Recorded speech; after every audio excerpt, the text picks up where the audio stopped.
time it is? Alrighty, it's bug time.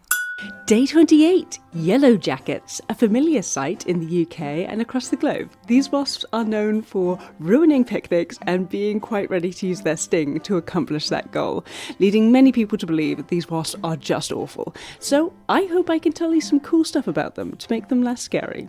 They are notably more reactive than the paper wasp, and to tell them apart, yellowjackets have thicker bodies, black antennae, and they tuck their legs in while flying.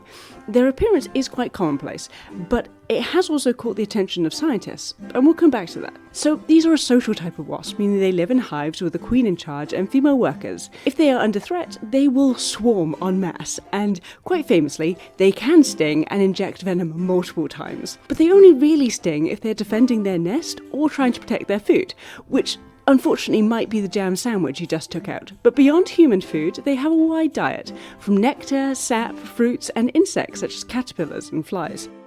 Different species have different preferences, but generally speaking, they will construct their hives in concealed spaces, in like underground burrows, repurposing old rodent holes, or in cavities and walls. And they build their hive from wood pulp, chewing it and mixing it with their saliva, making a sort of paper-like material. And the colour of this fibre is based on the wood available, and this means that yellowjackets, which are kept in captivity, can be given colourful paper, which they then rip up and will build their nest with. Now, storing food is interesting because unlike bees that create a waterproof wax structure capable of sealing and preserving honey, paper doesn't really hold moisture very well, which means they have to have an alternative solution. And to do that, they store their food inside their own larvae. So if there's a shortage of food for the adults, the larvae will simply regurgitate some for them. A hive lifetime actually only lasts a year.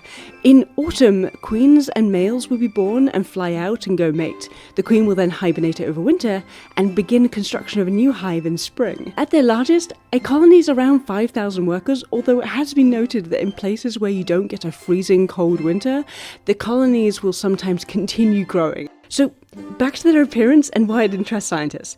Both their diet and their home construction are highly influenced by plant matter going on in their local area, meaning they have a potential to digest a lot of heavy metals. And the study suggests that because they ingest these heavy metals, their appearance can become notably different, both in size and coloration.